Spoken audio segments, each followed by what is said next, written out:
el Salmo de hoy yo sí que invitaría a que lo hiciéramos unidos a tantas personas pues, que pasan en estos momentos auténticos quebrantos de corazón y humillaciones, tantos los cristianos que son el perseguidos y también tantas las personas pues, que sufren situaciones en las cuales como que parece que Dios está alejado de su vida. El Salmo de hoy es efectivamente un salmo de lamento, pero también un salmo de esperanza en la obra de nuestro Dios. Un corazón quebrantado y humillado, tú, Dios mío, no lo desprecias. Un corazón quebrantado y humillado, tú, Dios mío, no lo desprecias. Ten piedad de mí, oh Dios, por tu amor. Por tu inmensa compasión borra mi culpa, lava del todo mi maldad, limpia mi pecado. Un corazón quebrantado y humillado, tú, Dios mío, no lo desprecias. Crea en mí, oh Dios, un corazón limpio. Renueva dentro de mí un espíritu firme. Un corazón quebrantado y humillado, tú, Dios mío, no lo desprecias. No me arrojes de tu presencia, no retires de mí tu Santo Espíritu, pues humillado tú no lo desprecias. Pues no es el sacrificio lo que te complace, y si ofrezco un holocausto no lo querrías. Un corazón quebrantado y humillado, tú, Dios mío, no lo desprecias. El sacrificio que Dios quiere es un corazón contrito. Un corazón contrito y humillado, tú, oh Dios, no lo desprecias. Un corazón quebrantado y humillado, tú, Dios mío, no lo desprecias. Bueno, pues voy a hacer un poco la presentación de don Vicente Edgard, que es el que hoy pues, nos va a dirigir su palabra.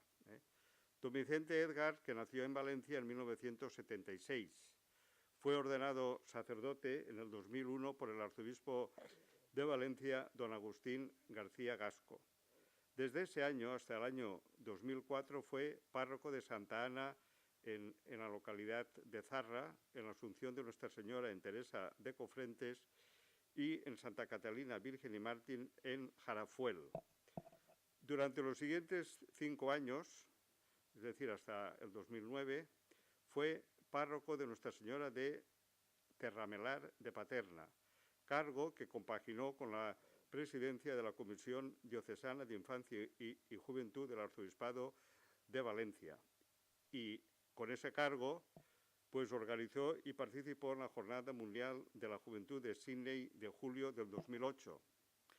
Desde el 2009 hasta agosto del 2013 ha estado en Roma, donde ha ampliado sus estudios de Derecho Canónico.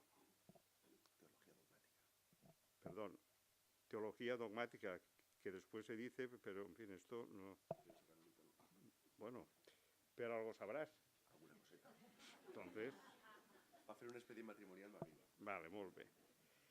En el año 2012, él participó como asistente y miembro de la Secretaría General del Sínodo de los Obispos en la 13ª Asamblea General Ordinaria del llamado Sínodo de los Obispos. Licenciado en Teología, en estos momentos está acabando el doctorado en Teología Dogmática en la Pontificia Universidad Gregoriana y la licenciatura en Sagrada Liturgia en el Pontificio Ateneo de San Anselmo. Actualmente, desde el 23 de agosto del 2014, es párroco en San Pedro Apóstol de Albalat de la Ribera y también profesor de la Facultad de Teología San Vicente Ferrer de Valencia, del Centro de Estudios Teológicos del Seminario Diocesano de Castellón y del Instituto Diocesano de Ciencias Religiosas.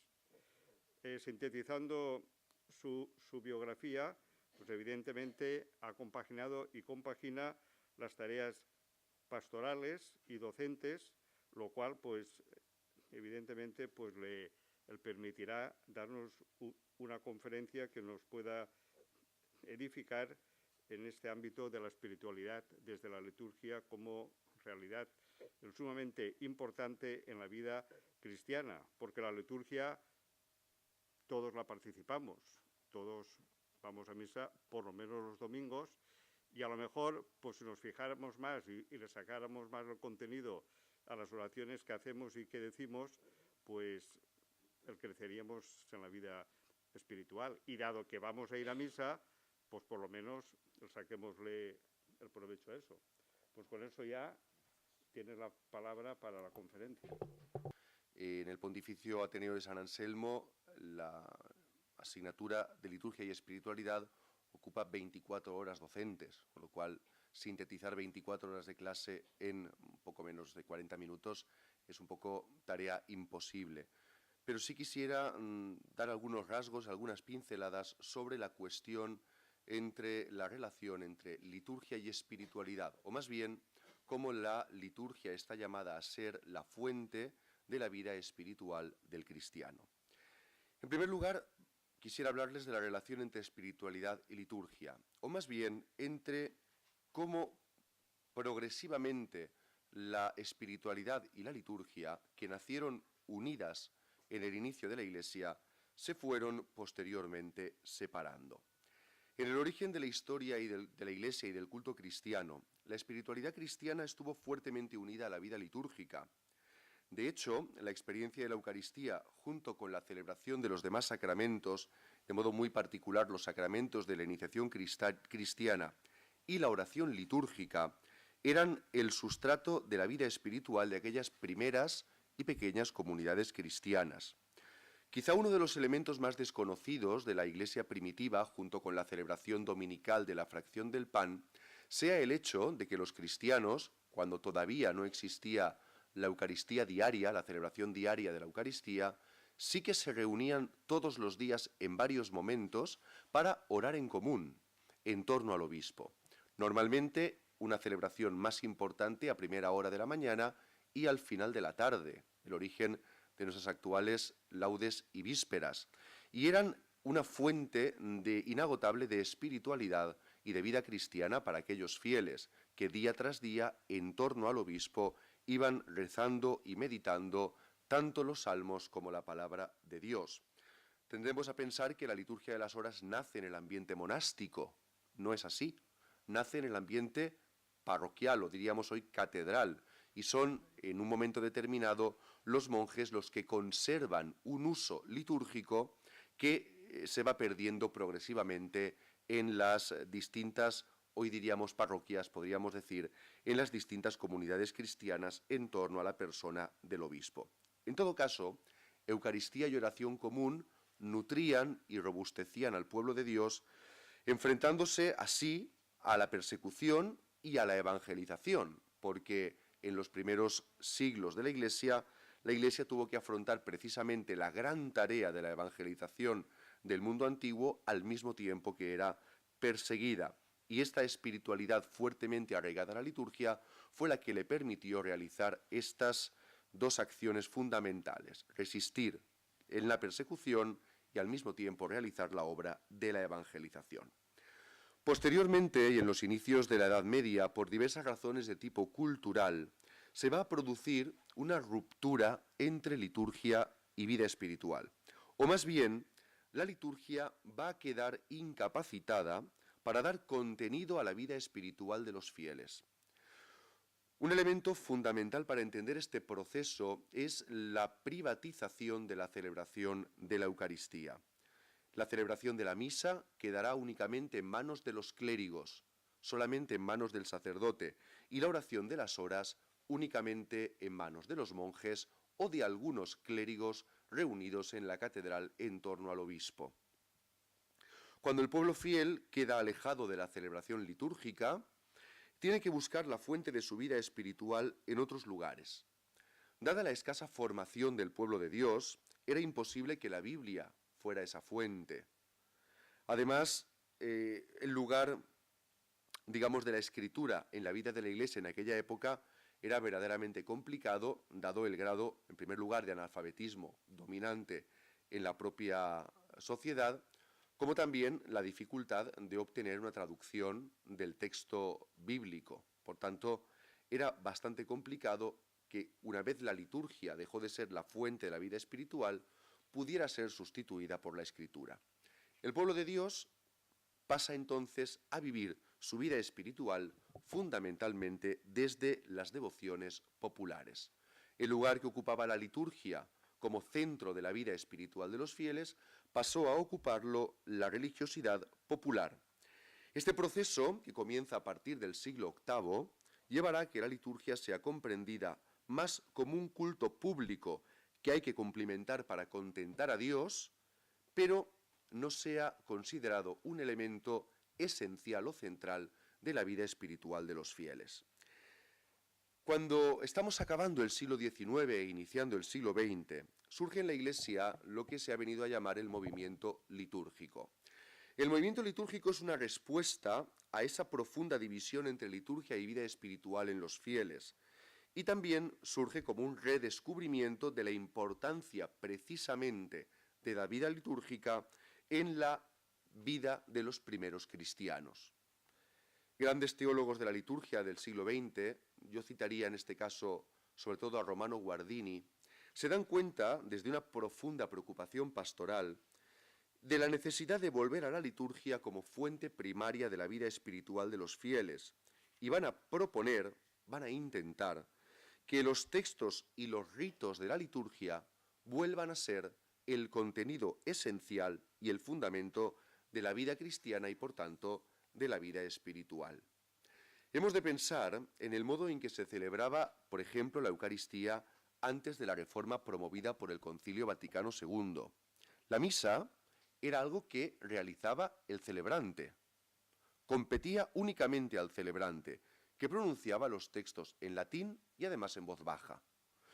Mientras el pueblo de Dios se unía a ese ofrecimiento del sacrificio que realizaba el sacerdote, que era obra privada del sacerdote, se unía mediante el rezo del Santo Rosario, del Vía Crucis o de otras devociones similares. En otras ocasiones, mientras el sacerdote decía la misa, desde la trona que tenemos en muchas de nuestras parroquias, otro sacerdote u otro clérigo realizaba un sermón o plática espiritual, por supuesto inconexa tanto del misterio celebrado como de la palabra de Dios que se proclamaba. Únicamente la campana anunciaba el momento de la consagración para que cesara toda actividad, podríamos decir, privada, y todos se unieran para observar piadosamente el misterio de la transubstanciación.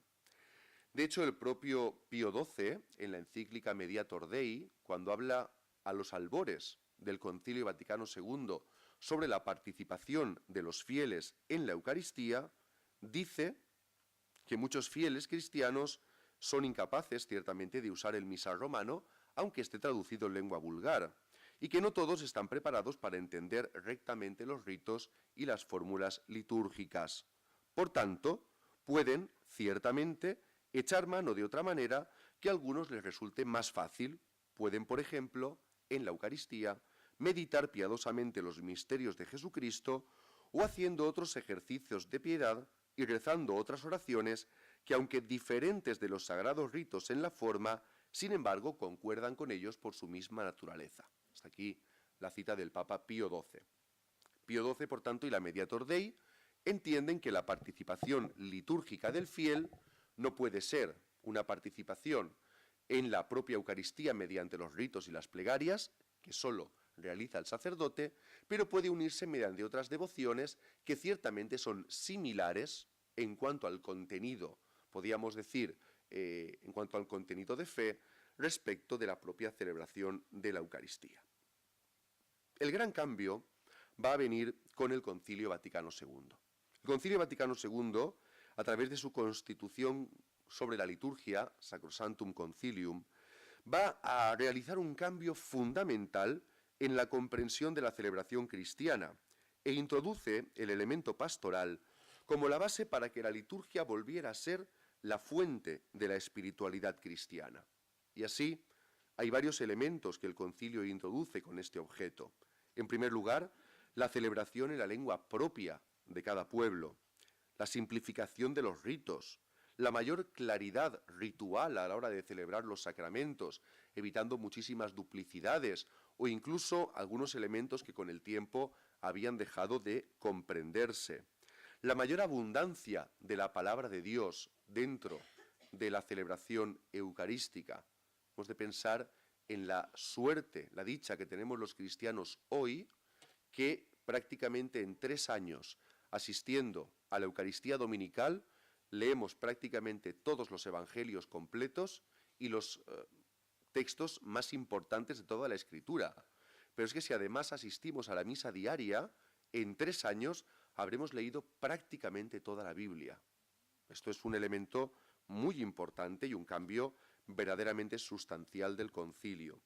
Pero sobre todo, y estoy convencido de ello, uno de los elementos esenciales para volver a unir liturgia y espiritualidad, o para que la liturgia volviera a ser la fuente de la vida espiritual de los fieles, fue la renovación del concepto de participación litúrgica.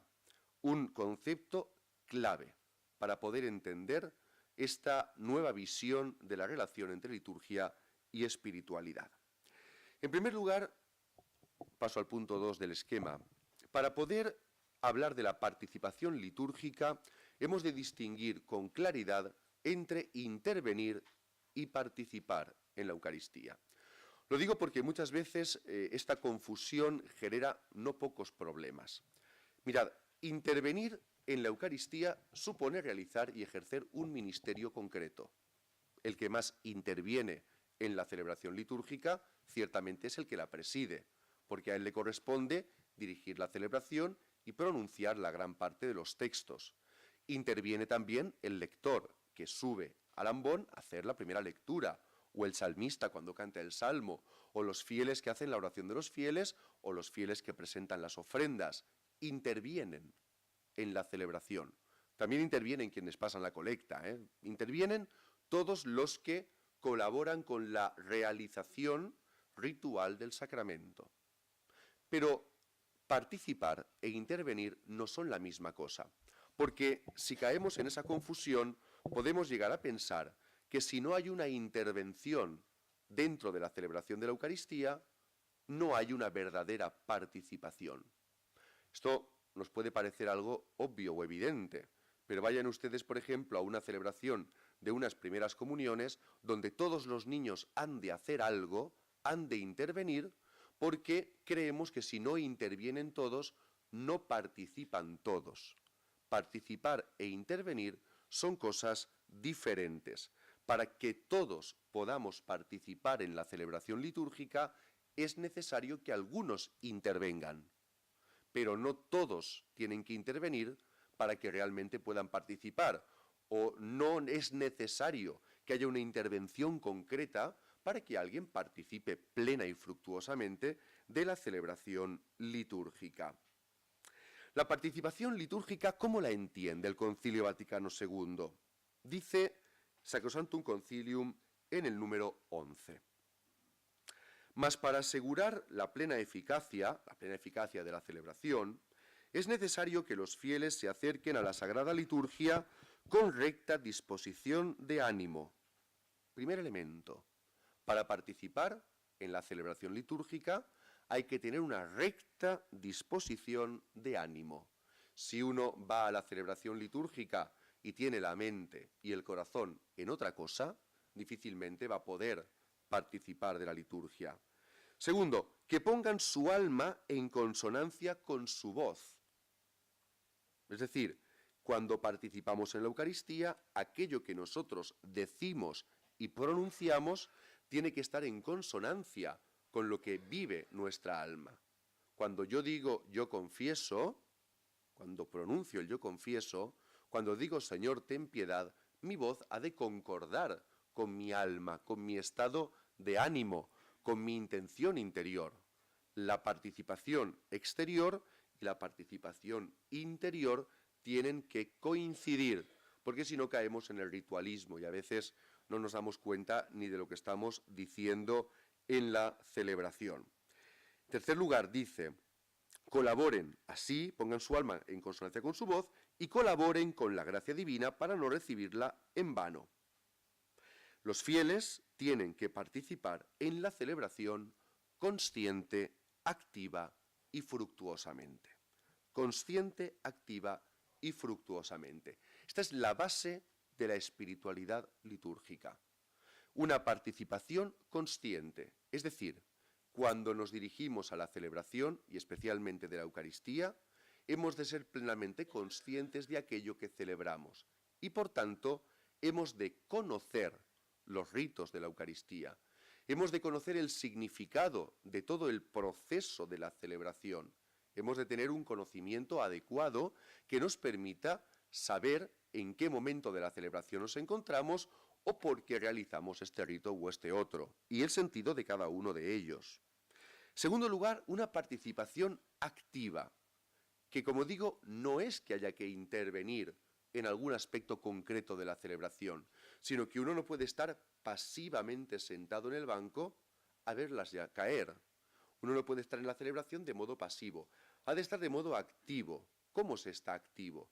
Evidentemente, escuchando la palabra de Dios cuando se está proclamando, uniéndose a la oración del sacerdote.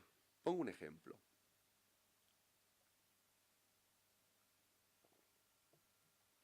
Cuando el sacerdote pronuncia la oración colecta, que es la primera gran oración de la Eucaristía después del acto penitencial, y el Gloria si lo hubiera, el sacerdote, el presidente de la celebración, dice: oremos. No es una expresión banal. Dice: oremos. Es un imperativo. Es lo que hemos de hacer. Activamente todos, en ese momento, orar. Y hay un momento de silencio. Oremos. Y entonces el sacerdote recoge con la oración de la Iglesia la oración de todo el pueblo cristiano que activamente está presentando su oración. Cuando el sacerdote pone las ofrendas sobre el altar, nosotros no asistimos pasivamente al trasiego del cáliz y de las vinajeras y de las patenas con el pan que hacen los monaguillos o las personas que ofrezcan en ese momento los dones. Nosotros mismos, en aquel momento, activamente, nos estamos ofreciendo a nosotros mismos en el altar junto con el pan y el vino. Hay, por tanto, una disposición activa dentro de la propia celebración en cada uno de los momentos. Uno no asiste pasivamente a la celebración litúrgica, sino que pone todo su corazón y todo su empeño para que aquello que se está celebrando penetre profundamente en el alma de cada uno de los que en ella participan. Y además, fructuosamente. Para que nuestra participación sea fructuosa, evidentemente hemos de tener una disposición para acoger la gracia del Señor, por tanto no cerrarnos a esa gracia y a esa misericordia que Dios nos hace, y por tanto, como digo, estar bien dispuestos y preparados. La Iglesia, por tanto, dice también Sacrosanctum Concilium en el número 48, la Iglesia procura que los cristianos no asistan a este misterio de fe como extraños y mudos espectadores, sino que, comprendiéndolo bien a través de los ritos y oraciones, participen conscientes, piadosa y activamente en la acción sagrada, sean instruidos con la palabra de Dios, se fortalezcan en la mesa del cuerpo del Señor, den gracias a Dios y aprendan a ofrecerse a sí mismos al ofrecer la hostia inmaculada no solo por manos del sacerdote, sino juntamente con él, y así se perfeccionen día a día por Cristo, mediador en la unión con Dios y entre sí, para que finalmente Dios sea todo en todos. Por tanto, a través de los ritos y de las oraciones. La expresión latina per ritum et preces, es decir, en la participación activa, fructuosa y consciente se realiza por medio de los ritos y de las plegarias. Ya no sirve una participación en la que mientras el sacerdote hace una serie de cosas, la persona está rezando el rosario, rezando el Vía Crucis o haciendo... No. La fuente de la vida espiritual se encuentra precisamente en entrar en sintonía mediante los ritos y las plegarias con el misterio que se está celebrando y ser plenamente consciente no solo de las palabras que se proclaman y de lo que nosotros decimos, sino incluso de los gestos que realizamos.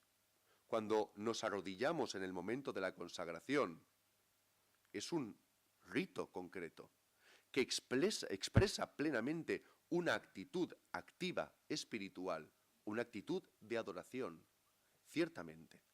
Cuando nosotros, a través de la plegaria del Padre Nuestro, o a través del rito de la paz, o a través de la escucha piadosa de la plegaria eucarística, de la gran oración que Jesucristo, que preside la asamblea, realiza al Padre, nosotros estamos participando de la celebración por medio de los ritos y de las plegarias.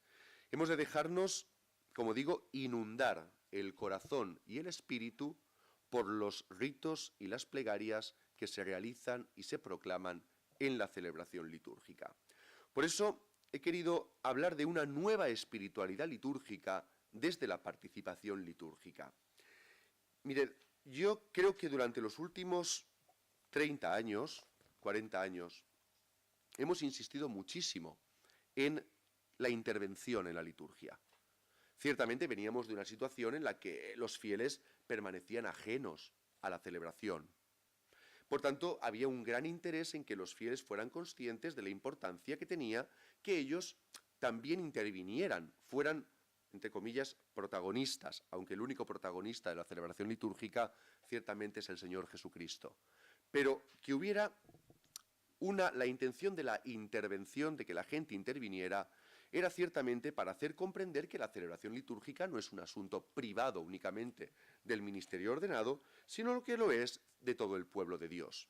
Ahora bien, yo creo que estamos en un momento en el que la espiritualidad litúrgica tiene que ir del exterior al interior, porque quizá hayamos olvidado en algunas ocasiones la interioridad de los elementos litúrgicos y de, como digo, vivir interiormente lo que exteriormente celebramos. Como decía, muchas veces insistimos en la lectura de la palabra de Dios, en que se haga bien, en que se haga competentemente, pero es muchísimo más importante que la persona, cuando se sienta en la celebración a escuchar la palabra de Dios, de hecho la escuche. Es muchísimo más importante que haya una escucha de la palabra. La actitud interior con la que yo acojo la palabra de Dios es un elemento esencial.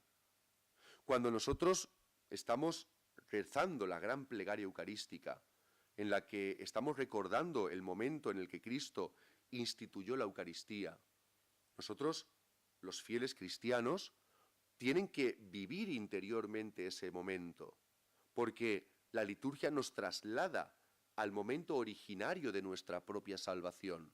Es el Señor quien en ese momento está manifestando su entrega por nosotros. Y por tanto, a cada gesto y a cada palabra corresponde siempre una actitud interior concreta que hemos de desarrollar y con la que hemos de esforzarnos. Quizá, como digo, un camino importante para mejorar y además grandemente la celebración de la Eucaristía en nuestras comunidades cristianas sea precisamente dar una mayor importancia a la dimensión interior y por tanto espiritual de la celebración litúrgica, y que esa participación activa, consciente y fructuosa sea una participación profundamente al mismo tiempo interior, en la que a cada gesto, como digo, y a cada plegaria vaya acompañada una actitud interior concreta que me ayude a vivir el misterio que se celebra. La santidad cristiana parte y se desarrolla en la celebración litúrgica. Cuando el Concilio Vaticano II dice que la liturgia es fuente y culmen de la espiritualidad cristiana, podemos caer en la tentación de pensar que cuando el Concilio dice la Eucaristía es fuente y culmen, está diciendo que lo esencial y fundamental es la propia celebración litúrgica. No, el Concilio dice lo que quiere decir. No dice la celebración litúrgica de la Eucaristía es fuente y culmen. Dice la Eucaristía es fuente y culmen. Por tanto, la santidad brota de la Eucaristía, es decir, del misterio que se celebra. Y es la fuente de la que tiene que brotar toda la vida espiritual del fiel. Y es su culminación, claro, porque ¿cuál es el objeto de la vida espiritual del fiel? Sino transformar nuestra propia existencia en una existencia eucarística. la Eucaristía es fuente y culmen, pero no entendida como la celebración, sino entendida como el misterio que se celebra. Es fuente porque sin Cristo, sin la contemplación del misterio de mi propia salvación, sin la contemplación de la palabra del Señor que Él me regala cada domingo, sin alimentarme de su cuerpo y de su sangre, ciertamente yo no puedo alcanzar el culmen de la vida espiritual, que es nuestra propia eucaristización o cristificación, es decir, convertirnos nosotros mismos, adquirir una forma eucarística en la vida. Por eso la Eucaristía es fundamento y es culminación de toda vida cristiana, porque aquello de lo que nos alimentamos es aquello mismo a lo que estamos llamados a convertirnos en nuestra vida. Ciertamente que no podemos tampoco olvidar, como un elemento muy importante de la espiritualidad del cristiano en relación con la liturgia, el hecho de que la liturgia nunca se celebra aisladamente o individualmente.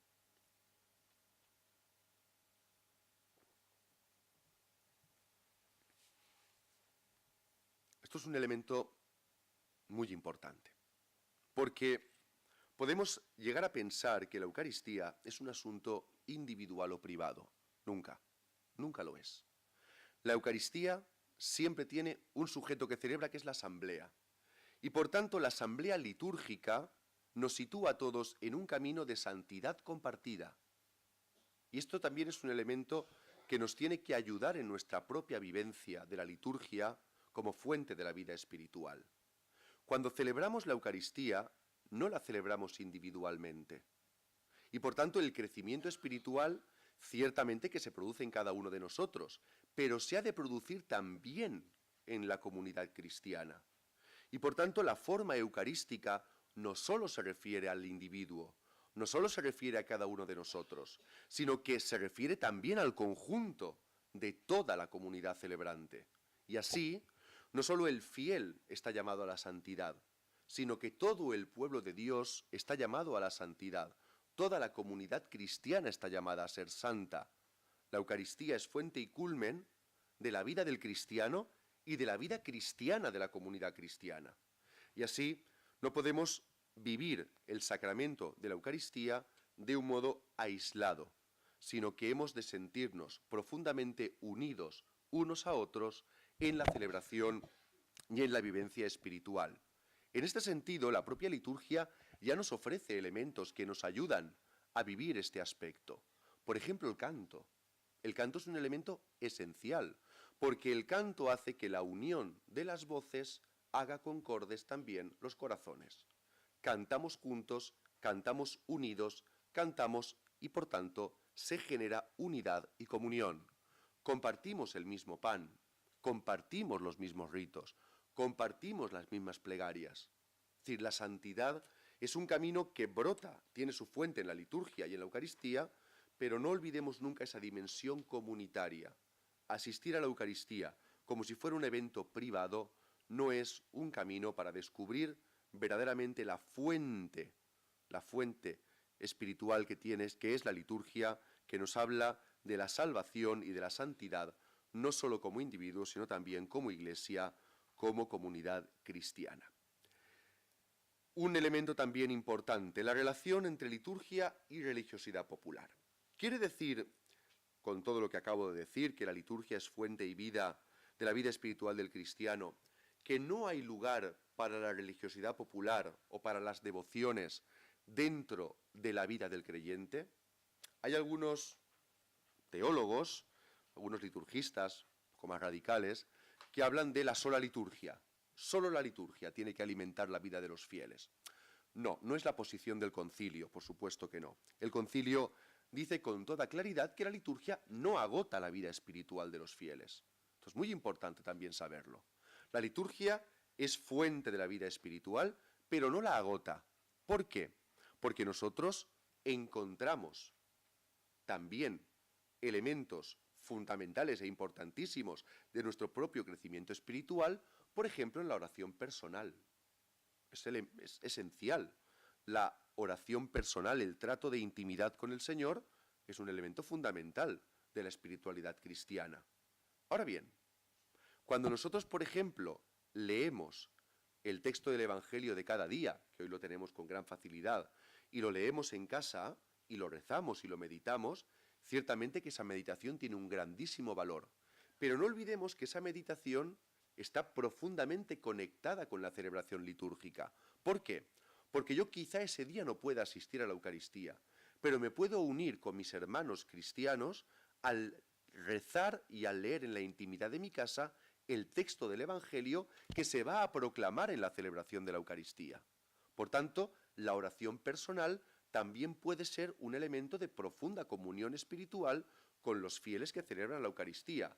Hay una conexión entre, por tanto, la contemplación de los textos de la palabra de Dios y la celebración litúrgica, donde se proclaman de un modo especial porque se hace, digamos, una proclamación en la que Cristo mismo es quien habla a su pueblo. Además están las devociones, el Santo Rosario, el Vía Crucis, las novenas, todas y cada una de las devociones populares que existen en nuestras distintas comunidades cristianas. Pero hay que tener siempre un criterio pastoral clarísimo. La religiosidad popular tiene que vincularse siempre a la celebración litúrgica para encontrar la plenitud de su sentido. Voy a ponerles un ejemplo muy sencillo.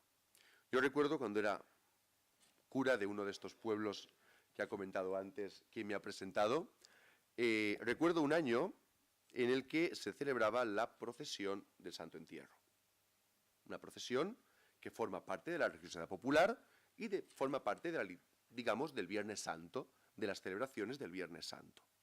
El primer año que tuve que presidir esta procesión, los que organizaban la procesión no habían participado en la celebración de los oficios del Viernes Santo. Por tanto, había una desconexión entre esa procesión, un acto de la religiosidad popular, y la liturgia que se había celebrado. Pueden imaginar ustedes el ambiente que había en esa procesión. Una ausencia prácticamente total de recogimiento y un interés más por quedar bien ante las fotografías de los fotógrafos que realizaban que de hecho el propio misterio que se estaba celebrando. El año siguiente, porque los curas aprendemos la lección, el año siguiente simplemente puse una pequeña condición a los chicos y chicas que eran los que se encargaban de organizar la procesión. No tengo ningún inconveniente en asistir a la procesión y en que se realice. Ahora bien, tenéis que venir a los oficios. Cambió radicalmente el ambiente. ¿Por qué? Porque entendieron perfectamente que aquella imagen que estaban sacando en procesión era la imagen del mismo Cristo al que habían visto y oído en el relato de la Pasión, según San Juan, dar la vida por ellos. Claro, el ambiente era radicalmente distinto. Había un ambiente de mayor recogimiento, incluso de mayor estupor ante aquello que estaban realizando, que no era cualquier cosa, sino prolongar en la devoción popular lo que se había celebrado en la liturgia. Hay aquí un elemento importante de cara a lo que es la unión entre devociones populares o religiosidad popular y liturgia. Tiene que haber conexión entre los dos elementos porque si no, la religiosidad popular acaba convirtiéndose en algo totalmente carente de sentido. Algo parecido nos puede pasar, por ejemplo, con algunos actos litúrgicos que también son importantes y que tenemos que cuidar. Por ejemplo, ¿se puede hacer la exposición del Santísimo Sacramento antes de la celebración de la Eucaristía? Claro, sí, ciertamente. Pero, ¿no es más lógico realizarla después? ¿Por qué? Porque en el fondo, la adoración eucarística no brota de la propia celebración de la Eucaristía, no prolonga la adoración eucarística precisamente el misterio que hemos celebrado. Por eso, tiene un sentido litúrgico mayor que la celebración de la Eucaristía vaya primero y a continuación celebremos, ciertamente, y expongamos el Santísimo Sacramento y tengamos un momento de oración personal o comunitaria ante Jesús sacramentado, como una prolongación del misterio que hemos celebrado. Así también podemos encontrar sentido a muchísimas otras devociones o muchísimos otros momentos que hemos de intentar siempre conectar con la celebración litúrgica. Seguro que todos ustedes tienen ejemplos en sus parroquias y en sus pueblos de esta preocupación y de esta, como digo, de esta realidad. ¿Cuántas veces las devociones populares desconectadas de la liturgia pierden su sentido y en vez de alimentar la vida espiritual de los fieles, lo que hace incluso es tener un efecto contraproducente? Es tarea de los pastores de la Iglesia y también de los laicos, de los consejos pastorales y de la gente que está dentro de estos ambientes de la religiosidad popular, el trabajar porque se desarrolle una conexión fructuosa entre los dos elementos. Les voy a poner otro ejemplo, no diré de qué parroquia. Este es positivo. En una parroquia, como saben, el Viernes Santo también, se dice, la rúbrica de la liturgia, que la celebración de los oficios del Viernes Santo tiene que ser en torno a las 3 de la tarde. Nosotros que somos un poco mediterráneos y nos da en torno de 3 a 5 de la tarde más o menos. Hay algunas parroquias que tienden a retrasar un poco la celebración de la liturgia del Viernes Santo para que la liturgia le siga a continuación y de modo inmediato la procesión del Santo Entierro. Es una idea muy acertada. Es verdad que a lo mejor hemos de sacrificar un poco la temporalidad, la verdad del tiempo absoluto, pero nos permite esa unión entre los dos elementos, devoción popular y liturgia, que enriquece mutuamente la celebración y sobre todo enriquece a los fieles, que comprenden perfectamente el misterio que están celebrando. Un ejemplo, por ejemplo, no podemos estar celebrando la Eucaristía y al mismo tiempo estar rezando el rosario, por ejemplo. ¿Por qué? Porque si hemos de participar activamente, lo hemos de hacer por medio de los ritos y de las plegarias. Y por tanto, los ritos y las plegarias tenemos que participar de ellos y no podemos estar haciendo otra cosa al mismo tiempo que se está celebrando la Eucaristía. Bien, una palabra más sobre la importancia de la liturgia de las horas dentro de la espiritualidad del cristiano. Ciertamente que uno de los grandes, yo diría, descubrimientos, tampoco es un descubrimiento, pero sí un elemento importante del concilio y de la intuición del Papa Pablo VI y de la reforma litúrgica, fue el que la liturgia de las horas no fuera ya algo privado de los clérigos o de los religiosos o de las religiosas, sino que todo el pueblo de Dios pudiera participar de la oración común de la Iglesia. Es un elemento de vida espiritual importantísimo, importantísimo. Y hemos de valorarlo y darle espacio en nuestras parroquias y comunidades, porque precisamente es volver a esa espiritualidad originaria de los primeros siglos, cuando los cristianos, antes de ir a trabajar, se reunían para orar en común en torno al obispo. Hoy se puede hacer en torno a la parroquia, en torno a Jesús sacramentado en el sagrario, si el sacerdote por sus ocupaciones no puede estar. Y se puede abrir el templo para rezar los laudes. Y se puede rezar las vísperas por las tardes, en un momento determinado de oración y de plegaria. Es importante el valorar la liturgia de las horas como un elemento verdaderamente enriquecedor de la vida espiritual de una parroquia. Bien, yo no quisiera hablar mucho más porque quiero también dejar espacio para que puedan preguntar, para que puedan intervenir, para que puedan opinar de lo que crean conveniente, pero sí quisiera un poco resumir, dar como una especie de clave o de punto final a esta intervención mía. La liturgia es la fuente de la vida espiritual del cristiano. Y lo es porque en la liturgia celebramos el mismo misterio de Cristo y celebramos aquello en lo que estamos llamados a ser y convertirnos cada día. Por tanto, en la liturgia nosotros encontramos el modelo de aquello que estamos llamados a ser en nuestra vida espiritual. Y la liturgia alimenta con el don del Espíritu Santo al Espíritu que habita en nosotros para que con nuestra propia existencia vayamos cristificándonos y así demos gloria a Dios y demos testimonio del Señor en el mundo. Gracias. La universalidad de la liturgia, que ha salido un poco del ámbito de las personas consagradas a toda la gente.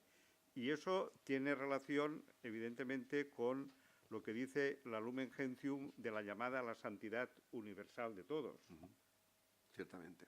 ¿Podrías un poco reflexionar? Claro, ciertamente que el capítulo, creo que es el 5º, de la Lumen Gentium, sobre la llamada universal a la santidad, es un elemento esencial para comprender la imagen de la Iglesia que propone el Concilio Vaticano II. Es decir, la llamada a la santidad no es algo que pertenezca a unos pocos miembros del pueblo de Dios, porque sí que había antes del concilio la idea que para ser santo había que tomar el hábito, si no, uno no podía ser santo.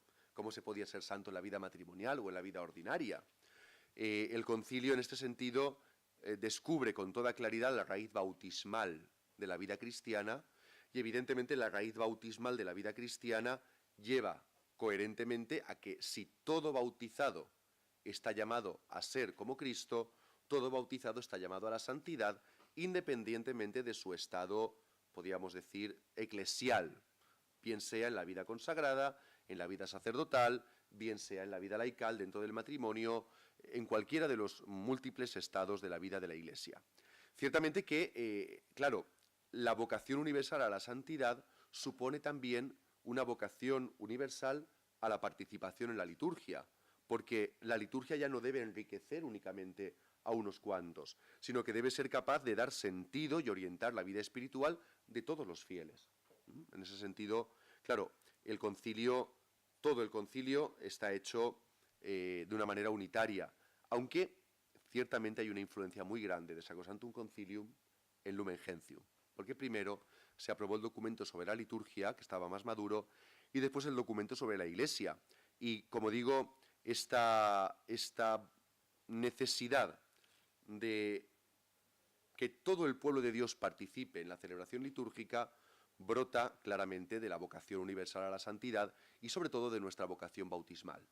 Todos hemos recibido el mismo bautismo que nos pone en la casilla de salida de nuestro camino de santidad y de nuestra vida espiritual, que hemos de recorrer, evidentemente, ayudados y guiados por el ejemplo de Cristo, por la palabra de Dios y por la gracia que se nos da en los sacramentos.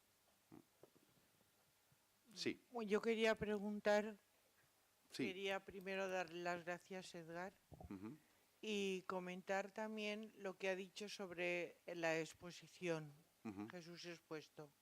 Me parece que es un acto de adoración preciosa, antes de la misa, reconocer a Jesús expuesto en la Eucaristía. Pero después de la misa, o no lo he entendido yo bien, o me parece a mí, si he ido ya a comulgar y lo tengo dentro, ¿para qué quiero tanta exposición? Lo que me pide el psiquismo, mi espíritu, es recogimiento y acto de fe. Bien. ¿Me pide más? ¿O es que lo he entendido yo mal? No lo sé. Yo se lo puedo un poco volver a plantear. Ciertamente que nosotros en todas las parroquias tenemos la presencia de Jesús sacramentado en el sagrario. Y por tanto el sagrario es un elemento esencial de la vida espiritual de una parroquia. Es el corazón mismo de la parroquia, la presencia de Cristo sacramentado, y por tanto siempre tenemos la posibilidad de realizar nuestra oración. A mí, por ejemplo, me gusta mucho en mi parroquia, cuando antes de la celebración de la Eucaristía, pues hay fieles que se acercan al sagrario y que están rezando un rato, preparándose para vivir la celebración de la misa. Esto me parece un elemento muy importante. Pero, ¿por qué digo que la exposición del Santísimo Sacramento, creo yo, tiene su lugar, por ejemplo, después de la celebración de la Eucaristía? Porque supone, de algún modo, prolongar aquello que hemos celebrado. Es verdad que hemos recibido la Sagrada Comunión. Claro, ciertamente hemos comulgado. Hemos recibido, si nuestra disposición ha sido la adecuada, habremos recibido la gracia del Señor, habremos recibido su cuerpo, ciertamente. Pero nos viene bien, después de la celebración eucarística, el prolongar ese momento de adoración, que quizá nos queda un poco abreviado en el momento de la consagración, prolongarlo posteriormente después de la celebración de la misa. No estoy diciendo que si se expone el Santísimo antes, se haga mal, en absoluto, no digo eso, por el amor de Dios. Quiero decir que tiene una cierta lógica, por eso si van a la fiesta del Corpus, en el fondo la fiesta del Corpus es eso. Cuando nosotros celebramos la Eucaristía del Corpus, prolongamos la celebración de la Eucaristía mediante la adoración, ojo, no privada, pública de la Eucaristía, mediante una procesión por las calles de la ciudad o del pueblo. Es una prolongación de ese misterio, del misterio de la Eucaristía, una prolongación de la presencia real, viva y presente del Señor en medio de su pueblo. Por tanto, en los dos casos, no hay ningún problema, tanto antes como después. Pero, como digo, prolongar el momento de la adoración eucarística después de la celebración de la Eucaristía tiene pleno sentido por cuanto nos ayuda a, de algún modo, comprender o poder meditar el misterio que acabamos de celebrar, porque hemos de reconocer que muchas veces en la celebración de la Eucaristía pues vamos un poco como muy acelerados, ¿no? Y a veces nos viene bien tener ese momento de parar y decir, bueno, pues voy a repasar ante Jesús sacramentado precisamente ese momento de su entrega por mí, precisamente ese momento en el que yo me he encontrado en la Eucaristía más a gusto, porque, bueno, pues porque el Señor me ha iluminado y he visto su presencia en mi vida, o he visto ciertamente que Él ha dado su vida por mí, o he contemplado el misterio de la cruz. ¿De acuerdo? Creo que es un buen momento para prolongar esta adoración. Siempre, siempre tenemos la posibilidad de tener o bien el sagrario o bien estas capillas, que en algunos lugares ya hay, de adoración eucarística perpetua, que son verdaderamente un don para la Iglesia, por cuanto nos permiten, sobre todo nos permiten manifestar públicamente nuestra fe en que el cristiano está siempre acompañado por la presencia sacramental de Cristo en medio de su camino de la vida. No sé si he respondido exactamente. Gracias. Sí. Siguiendo con lo que acaba de decir, yo quisiera clarificar, o que clarificar. Es que no se oye. Desde aquí no oigo. Que la liturgia considero que está hecha o encaminada para adorar a Dios, no para congratularnos nosotros mismos, ni para que lo celebremos nosotros. Entonces, quisiera añadir, o que usted añadiese, que efectivamente, ya no en la exposición del Santísimo, sino en la Sagrada Comunión, en la misa, en la celebración de la comunión, resulta que casi lo que menos hacemos es adorar a Dios. Recibimos la comunión y casi enseguida, inmediatamente, nos vamos, porque la misa se ha terminado, sin dar tiempo ni espacio para estar un momento concentrados en la adoración a Dios. ¿Eso es así? Sí, vamos a ver. Yo estoy convencido, evidentemente, que la centralidad de la Eucaristía, o sea, el objeto de la Eucaristía, evidentemente, es ofrecer el culto a Dios. Por tanto, tiene una dirección siempre vertical, en el que nosotros ofrecemos a Cristo el culto, pero por otra parte, al mismo tiempo, la Eucaristía es santificación de los fieles. Hay un camino de ida y de vuelta, y además de generación de comunión entre todos aquellos que participan de un mismo sacramento. Cierto que la vida espiritual de los fieles tiene que alimentarse en la Eucaristía, y estoy plenamente de acuerdo en que después del momento de la comunión tiene que haber un momento de recogimiento para que la gente pueda rezar con tranquilidad. Lo que ocurre es que hay que valorar en cada momento o en cada circunstancia cuánto debe durar ese momento. Quizá el problema fundamental que tenemos en nuestras parroquias sea que normalmente abrimos y cerramos las iglesias únicamente para la celebración eucarística. Esto es algo que es así, sucede de esa manera, ¿no?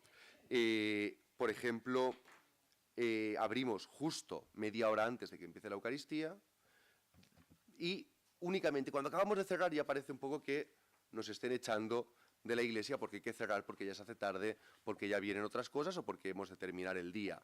Y quizá sí que sería una buena idea el que después de la celebración eucarística no cerráramos inmediatamente el templo, sino que pudiera quedar un tiempo para que la persona que lo desee pueda quedarse un rato más en oración, en adoración, incluso pueda ir al sagrario y pueda tener un momento también de prolongar ese momento de que ha recibido la comunión, de dar gracias al Señor y de ofrecerle pues ese homenaje, ¿no?, de amor y de afecto.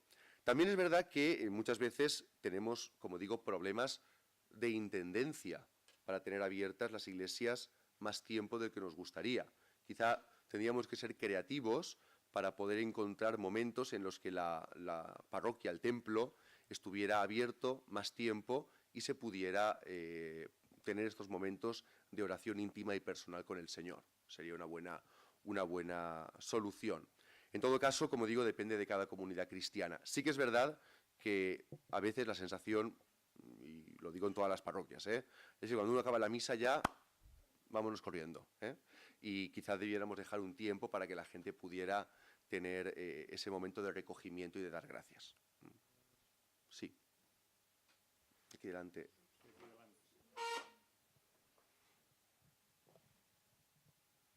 Usted nos ha dicho que hay que pasar de lo exterior a lo interior. Yo esto lo veo muy claro en la Eucaristía, pero no lo veo tan claro en la liturgia de las horas, porque hay salmos que no se pueden interiorizar. Y yo pregunto, ¿es que no sería más conveniente cambiar esos salmos, sustituirlos por otros? Claro, es que los salmos no son una oración personal, es la oración oficial de la Iglesia. Es decir, cuando yo rezo un salmo y, por ejemplo, encuentro un salmo que pone oración de un pobre desamparado o oración de alguien que está gravemente enfermo, yo me siento, yo estoy un poco resfriado, pero me siento sano. Porque en ese momento yo estoy poniendo voz a personas que tienen esa situación y que no están pudiendo rezar. Y soy yo quien pone voz a la oración de las personas que no pueden rezar. Ese es el valor que tienen los salmos dentro de la liturgia de las horas. No solamente en el que yo concuerde mi sentimiento interior, lo que yo siento o como yo me encuentro, mi estado anímico, con el salmo que yo estoy proclamando, sino que es más bien lo contrario. Es que el salmo que yo estoy proclamando afecte a mi estado anímico y me haga recordar, por ejemplo, a las personas que están enfermas o a aquel que está sufriendo, o por ejemplo, yo puedo acabar de confesarme y de pronto tener que rezar esa misma tarde el Salmo 50 que hemos proclamado al principio. Y yo no me siento en ese momento en esta situación, por cuanto precisamente me encuentro en ese momento en gracia. Pero pongo mi voz y mi oración al servicio de tantas personas que no pueden orar y que están y se encuentran en esa situación. Hay un valor, por tanto, objetivo en la liturgia de las horas que hace que pueda vivir esa sintonía entre lo interior y lo exterior. Pero no porque mi estado de ánimo condicione el salmo, sino porque el salmo precisamente lo que va a hacer es condicionar mi estado de ánimo. ¿Entiende lo que quiero decir? Del exterior al interior. Esa es Otra cosa es que, pues uno en un momento determinado en su oración personal puede decir, pues yo hoy me siento en un momento de alabanza a Dios y coja una oración de alabanza, un salmo de alabanza o un texto bíblico y yo lo pueda proclamar como mi modo propio de encontrarme delante del Señor. Pero en la liturgia de las horas lo que hacemos es ponerle voz a toda la Iglesia y dar voz especialmente también a los que no oran, o nosotros oramos por ellos. Un poco el sentido.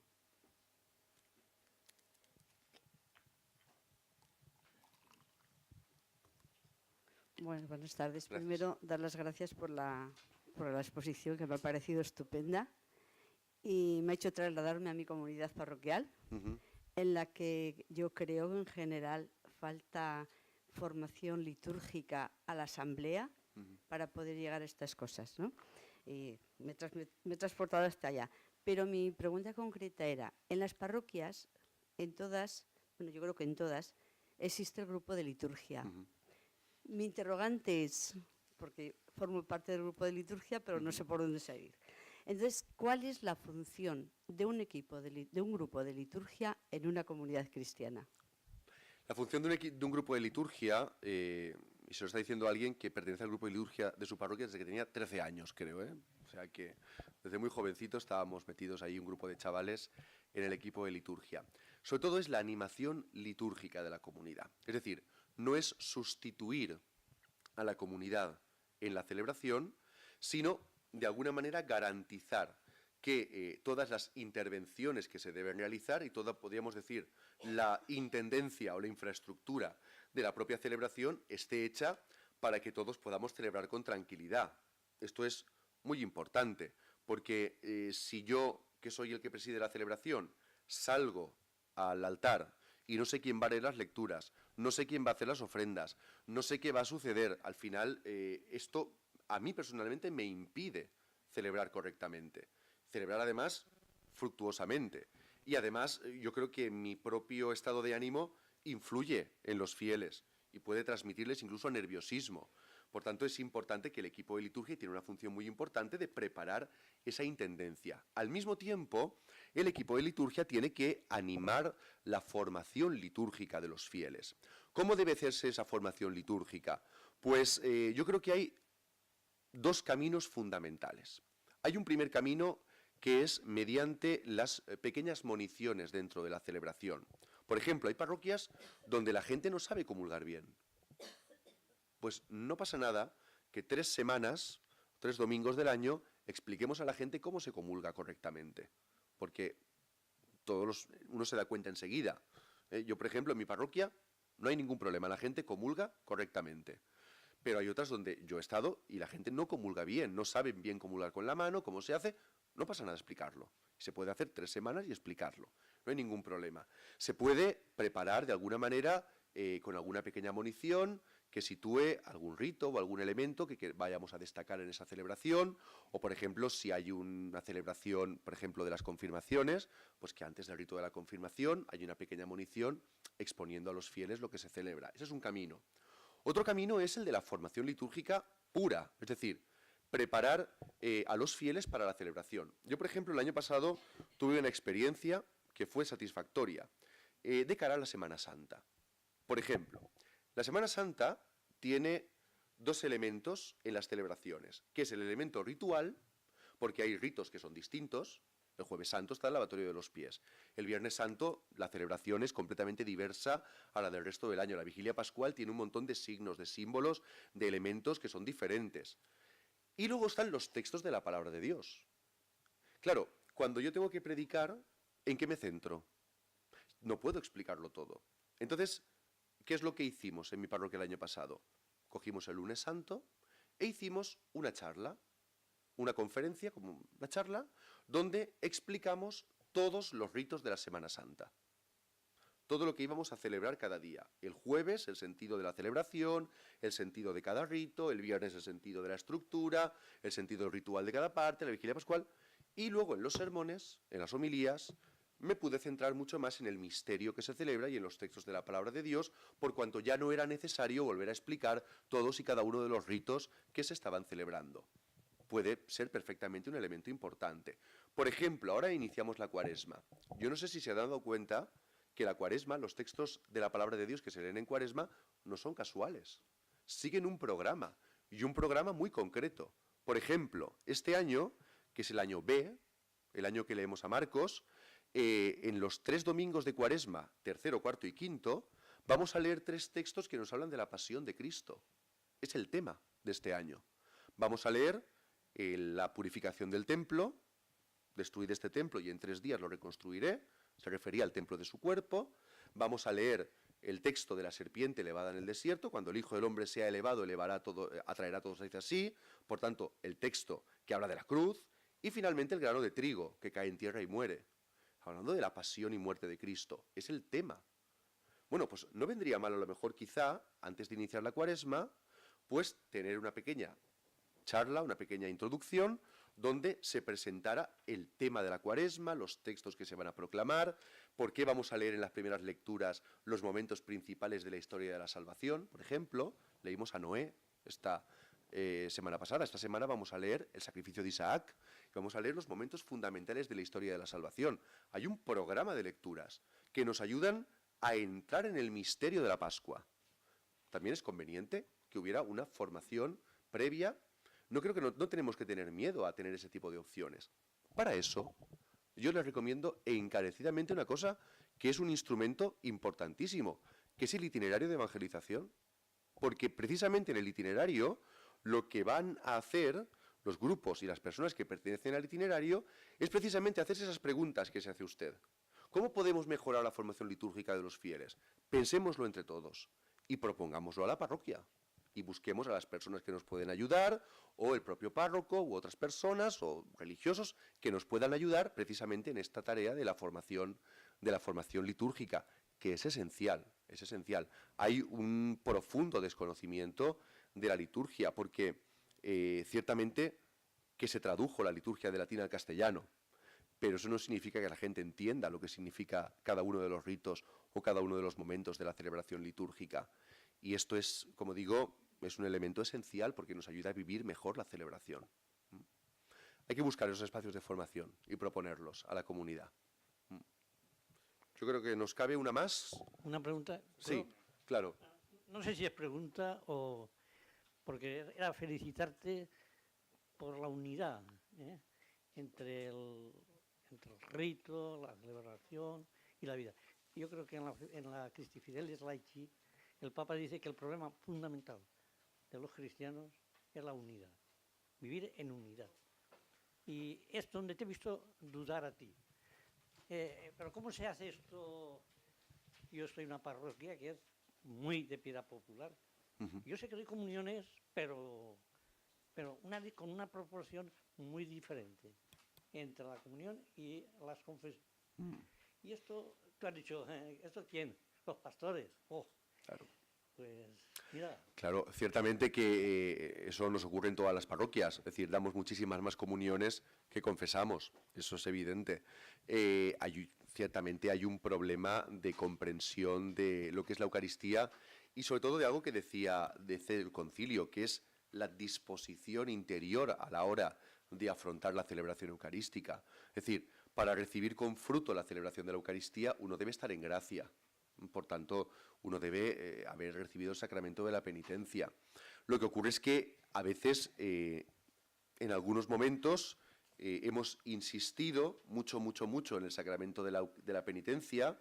Prácticamente vivíamos históricamente en un momento en el que casi cualquier cosa era pecado mortal, entonces ya no se podía comulgar, la comunión era muy escasa.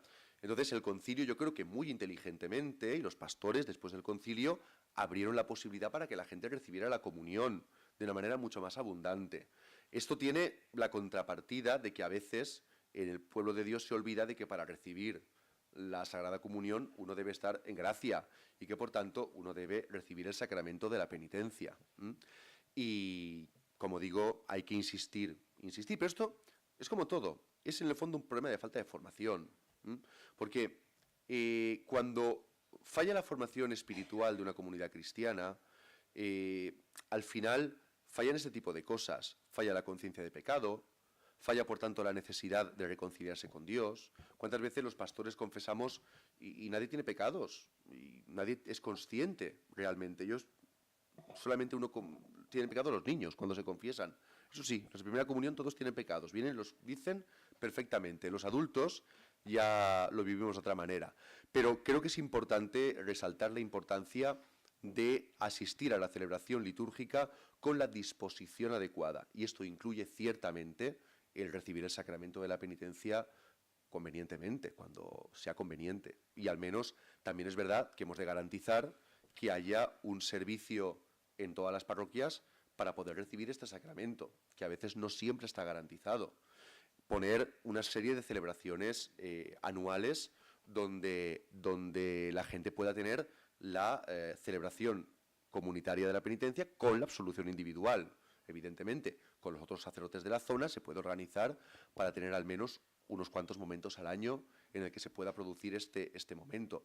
Yo creo que es importante que tengamos una buena disposición interior a la hora de celebrar la Eucaristía, y eso incluye necesariamente el sacramento de la penitencia. Bueno, yo les agradezco la atención, les agradezco, espero que les haya servido. Yo simplemente les quiero recomendar un libro. No recuerdo el autor, pero se titula Vivir la Misa.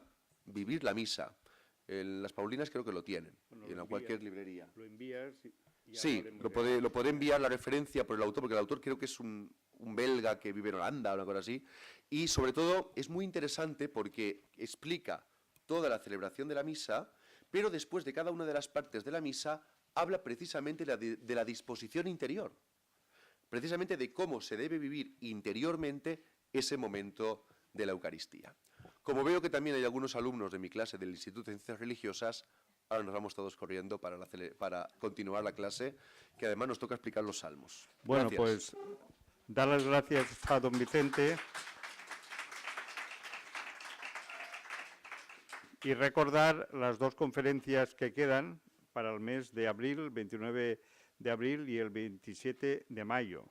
Son dos conferencias, diríamos, de la espiritualidad hacia el mundo.